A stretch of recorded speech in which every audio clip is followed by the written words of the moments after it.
Gambit is easily one of the coolest of the X-Men, with fantastical kinetic explosive powers, an accent most of us had never heard before, at least in the UK, and the glove that covered like 2 fingers for some reason. Probably reasons for that, I don't know that I want to know them. He's also remarkably tricky to build in Dungeons and Dragons, at least in a way that feels true to the character without reflavoring a bunch of stuff. So it's taken me 3 attempts, but I've managed it. You won't have seen the previous 2 attempts, but trust me, they were there and they were rough. This one though, third time's the charm.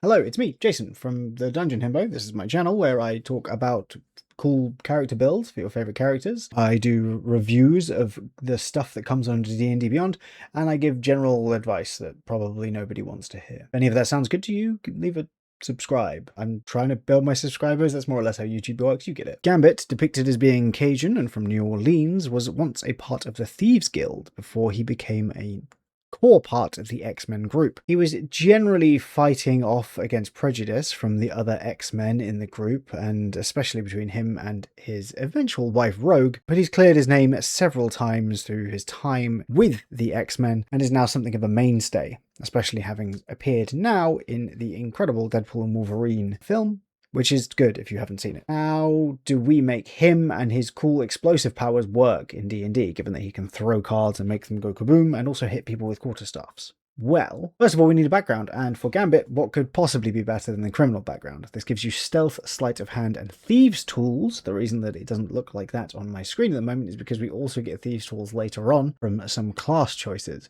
So you get to come back and choose what you want instead here, so that's novel. It gives us the amazing alert feat, which ensures we'll pretty much always be going first in combat, and if we don't decide to, we can let someone else go instead. And it lets us boost our intelligence, constitution, or dexterity. I'm going to tell you to put 1 point in intelligence here and 2 points in dexterity, and then when you go to your point buy screen, take away the point from your intelligence and put it onto your charisma. It's really silly that we can't just choose the abilities we want. I do not understand the restriction in the slightest, and I recommend you do away with it. If your DM doesn't let you do this, maybe give them a hug, send them some cat pics. You'll get there. For our species, we are, of course, human. A lot of the X-Men are humans. It's kind of boring. And we're going to take the deception here to go alongside the stealth and sleight of hand proficiencies we already have, really rounding out that general Thieves Guild vibe. And for our versatile feat, we're going to take Fate Gambler. It feels very fitting with Gambit being a man of the cards. This is a Crooked Moon origin feat that allows us to gain heroic inspiration when we succeed an ability check made against another creature. We reduce a creature to 0 hit points, or whenever we force a creature to make a saving throw and it fails. This gives us a lot of heroic inspiration, a lot of the time, which makes it very, very consistent. Plus we're human, so we get one at the beginning of the day anyway. We can also use a bonus action to expend our heroic inspiration to gain a number of temp health equal to our level, but we're not going to be doing that. Our stat spread to begin with is 8 in strength, 17 in dex, 14 in con, which is a little low, but here we are. 10 in intelligence, I didn't want to dump it completely, 8 in wisdom, and 16 in charisma. We are a secondary charisma character. We will be kicking things off with fighter. At level 1, we get core fightery stuff, which means good armor and weapons, which is lovely. We're also going to take acrobatics and persuasion to really complete the proficiencies that we have, although we will still be getting more later. We get a fighting style. I'm going to go with a thrown weapon fighting style, given how big of a deal cards are for our old Gambit. While we can use a quarterstaff with this build, and I'll go into the specifics later, the main way we'll be fighting is by throwing things. I recommend talking to your DM about reflavoring daggers as cards, but we do have a different fix for that later on. So, level 1, we also get Second Wind, which allows us to gain some health every so often, and a bunch of weapon masteries. I'm going to say take the Dagger for Nick, the Dart for Vex, just cuz, and Quarterstaff for Topple. Level 2, we're also going to be fighting. We get Action Surge, so we can, once per short or long rest, just take a whole other action, which is wonderful, gives us a lot of attacks. And it's just occurred to me I didn't include Action Surge in any of the damage numbers I've done, so I'll need to redo them at the high levels, but that's fine. Silly. Alright, I did some maths. I'll give the Action Surge at level 20, don't you worry. I can't believe I forgot that. I love fighters. What's wrong with me? Level 3, we do get our fighter subclass. We're going to be taking the Scofflaw from Humblewood. This has been updated to 2024 on D&D Beyond, and it is a fighter who fights dirty, which I think fits Gambit pretty well, along with being able to actually scare their opponents, which is a nice way to do things. We also get bonus proficiencies. I've taken Intimidation here. And we get the ability to gain proficiency with all improvised weapons, and any improvised weapons we are handling have the finesse quality. I 100% believe that given that people can actually throw cards in real life through things, you can 100% talk to your DM about the fact that a pack of cards could be an improvised weapon, and if you don't mind picking a nice stick and treating it as a quarterstaff, you've also got the ability to use that with your decks too. It's a little silly, but who's going to argue with it? It's cool. Also, if you do hit with an improvised weapon, you can spend a bonus action to break it over your opponent, destroying the weapon but dealing the maximum number on each damage die to the target, which is nice. At level 10, you get a boost to that damage, and at level 18, you actually get advantage on all attacks made with improvised weapons, which is amazing. If we were doing a straight fighter class, that would be very, very cool. I really like this subclass. I've been wanting to use it for a while, and this is a fantastic chance to do so. We also get Intimidating Banter, which allows us to, while in combat, use our strength or dex to make a charisma ability checks, which is a nice bonus, even though we are a charisma character on the side. Also, regarding improvised weapons, you're meant to use the rules as they would be for the weapon that they are equivalent to, which I do think means you should be allowed to use the weapon masteries too. Again, if your DM's not happy with that, you can just use daggers. That's fine. Speaking of daggers, at level 4, we get another weapon mastery. I took the At-Gear because I've never heard of it and had to do some research on it. It's not relevant to the build, it's just something we get.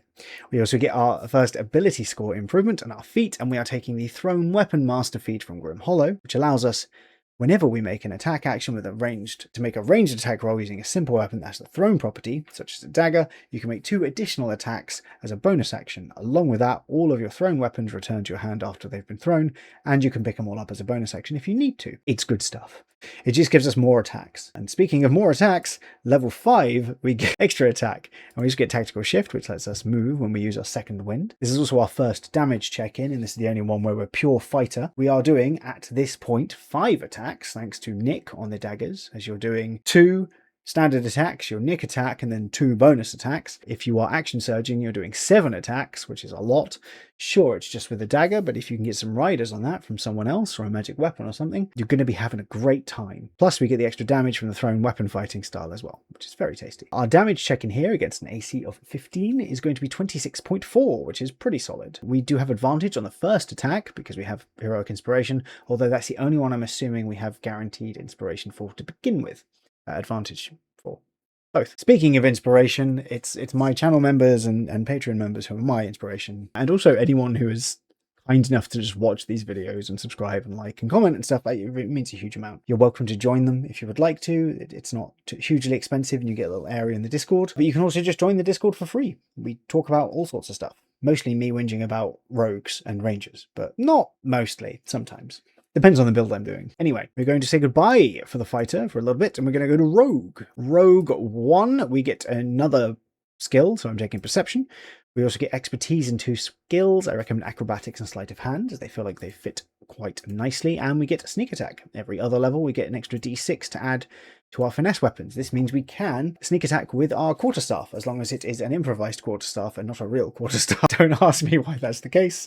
It just is. We also get Thieves' Cant, which means you get a free language. Pick your favourite, basically. We also get yet more weapon masteries, which frankly we're way too many to be useful at this point, so just pick whichever ones you feel like having. I tend to go for the antimatter rifle because I think it's funny. Level 7 is Rogue 2. We get Cunning Action, which allows us to, as a bonus action, dash, disengage, or hide. We're generally going to be using our bonus action to attack, but it's lovely to have the option to do other things. And then at level 8, we get to be Rogue 3. Our sneak attack goes up, as I mentioned, and we're going to choose our subclass, which is going to be the Crooked Moon Sinner. This is based around all sorts of things, mostly jinxing your opponent. You gain proficiency with 2 gaming sets. I'm going to go with playing cards and dice, as well as a cantrip from amongst a small group of them. I like Minor Illusion, but choose your favourite. We can also imbue a gaming set with our jinxed power to create a weapon, which takes the form of a pistol or a gaming set, so we can literally throw throwing cards with this. However, the weapon is a ranged weapon, not a thrown weapon. I don't love this because it's a little harder to do all the nonsense I'm trying to do with this build with a ranged weapon, and I don't want it to be a ranged weapon. I want it to be a thrown weapon. It does, however, have a short range of 30 and a long range of 90, which is quite nice, and it deals 1d8 force damage and has the Vex Mastery property, so you do get basically permanent advantage. This subclass is incredibly cool. It's obviously built for a character like Gambit, but it is not especially strong outside of things that are hard to quantify. Mostly the Hex Slinger ability, which allows you to designate 2 of your sneak attack dice when you sneak attack, and the number applies a hex to the character a number of times equal to your charisma modifier, which you regain all uses of on a short rest. The Hex Slinger jinxes are really, really cool. I don't know how to accurately gauge them from a damage perspective, so I'm not going to. It is, however, a nice boost to your general utility, and has an amazing vibe to it as well. We also get steady aim here, which is another thing we get level 3. If we use our bonus action to give ourselves advantage on our next attack roll on the turn, we don't move. We can't use it if we have moved. It only works for 1 attack. We're doing more than 1 attack.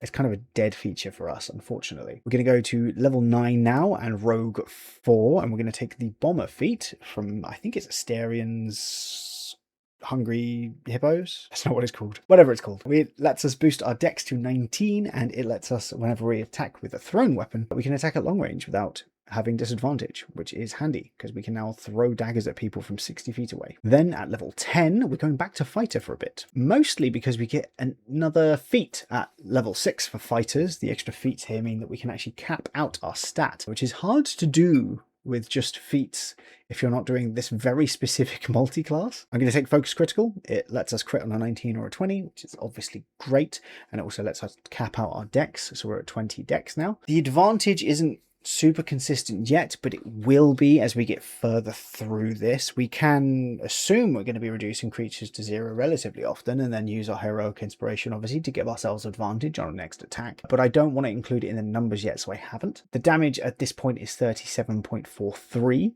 which is decent. It's a solid boost, and it's actually only like 6 or 7 points away from the rogue gunslinger version of this build that I did, just to give you a view on how much worse off that was. We're going to go to Fighter 7. Fighter, that's how I pronounce anything. Level 11 is Fighter 7. We get Misdirection. That'll sort of rhyme. Here we are. You gain the ability as a bonus action to misdirect an opponent, forcing them to make an intelligence saving throw against your proficiency bonus plus your dex and plus 8. On a failure, they use their reaction to attack a creature within 5 feet of them. It's your choice, though, which is really cool, and if no other creatures are present within range of them, they just waste their reaction. It's a cool ability. It's a good chance for us to gain Heroic Inspiration by forcing a save, basically, on a creature, if we have yet to get it, but I don't know how often it's going to be really, really useful, because you do need to be within 5 feet of a creature to do this. Still, it's cool. Level 12 is going to be Fighter 8 for us. I've gone for Fey Touched. I know Gambit isn't Fey Touched,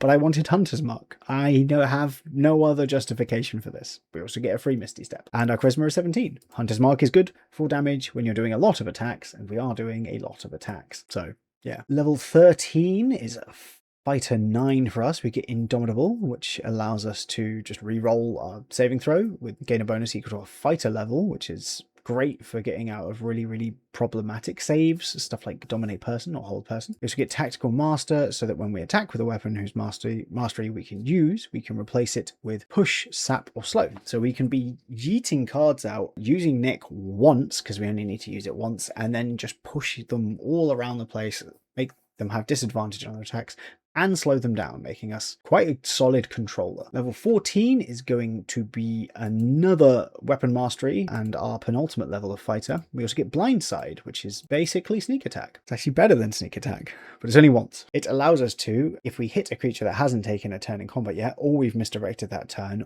or if we have advantage on the attack, which we're pretty much always going to have, like I said, we can deal an extra 5d6 points of damage once per short or long rest. This goes up to 76 at level 15 and 96 at level 18. Also at level 18, you get your usage back on when you roll initiative, which is nice. This is obviously a big Novery hit, but it's also just a great way to lean into the fact that we can crit more often due to the focused critical, as that effectively doubles all of these dice. So pretty tasty. We're going to go to level 11 for fighter because you get an extra attack, and I just love it. You can't stop me loving it. This is level 15 for us.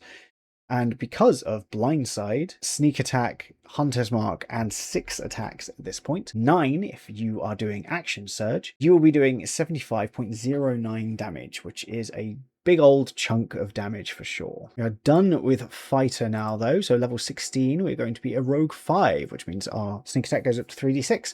We get our Cunning Strike options, which we're never going to use because they're too expensive, and we get Uncanny Dodge, so we can take a reaction to halve the damage that we're taking. Only from attack rolls though, keep that in mind. Level 17 is Rogue 6, we get 2 more expertise here. I recommend Deception and Persuasion to stick with the whole charming bandit vibe. Level 18 is Rogue 7, so our Sneak Attack goes up to 46, and we get Evasion to make our dex saves half if we fail and no damage if we succeed, along with Reliable Talent, making us pretty much impossibly good at everything at this point. Level 19, we get our final feat. You could take an epic boon here, but I recommend instead going for Heroic Rush. This is a Northlands feat, and it allows us to boost our charisma by 1, taking us up to 18 charisma, meaning we get more uses of our Jinx abilities and are also generally more charming. When we crit, our speed increases and we get advantage on all attack rolls. Our crit chance at this point, given the number of attacks we're having and the fact that we have a boosted attack range, means that we are on average going to be critting about 55% of the time every single turn, which puts us up to probably having this active, because once you have this active, you have advantage on everything. Along with that, if we reduce a creature to 0 hit points with an attack, you can choose an ally within 30 feet of you to gain Heroic Inspiration. They have to use it before the end of the next turn. You can do that twice per short or long rest, but we're really here for the advantage on all of our attack rolls. Although it does pair nicely with a Heroic Inspiration if that's what you're looking to do. Our final level is going to be level 20. That's how D&D works, but Rogue 9, and we get Borrowed Luck. Whenever you use your Hex Slinger, you siphon away a sliver of the target's luck, which means you can gain Heroic Inspiration if you don't have it, and if you do have it, you can use a Heroic Inspiration instead of expending a use of your Hex Slinger. Not only does this give us even more ways to get advantage, it also gives us more ways to expend Heroic Inspiration, which is a nice thing to have the option to do so, and it just makes us more consistent all around. I think it's actually a pretty fitting capstone for this particular build. All in all, it means that our damage against a creature with an AC of 21, and keep in mind this all assumes literally no magic weapons, you only need 1 magic dagger to make this all substantially better. We will be doing 132.55 damage if we are action surging, and 98.03 if we are not, which is fantastic either way around. That is about double what I made previously for the lower damage and nearly triple for the higher one. So I'm pretty happy about that. Along with that, if you do crit on your big attack where you're sneak attacking and you're using the Blindside ability too, you will be rolling 2d4 and 22d6 and then adding 7 just for good fun. Hard to argue with those kind of numbers. So there you have it. That is how you play Gambit in D&D. You might have to get the silly face mask thing he wears and possibly do Channing Tatum's accent if you really want to, but that's up to you. That's not between me or anyone else other than you and your DM and your party, I guess. But I hope that you enjoyed this. I enjoyed making this one. I did not enjoy trying to make the previous two. And I hope that you are well and continue to do well. I hope that you have a wonderful week ahead of you. I will see you whenever I next see you. Check out some of my other builds if you care to do so. Until next time, goodbye.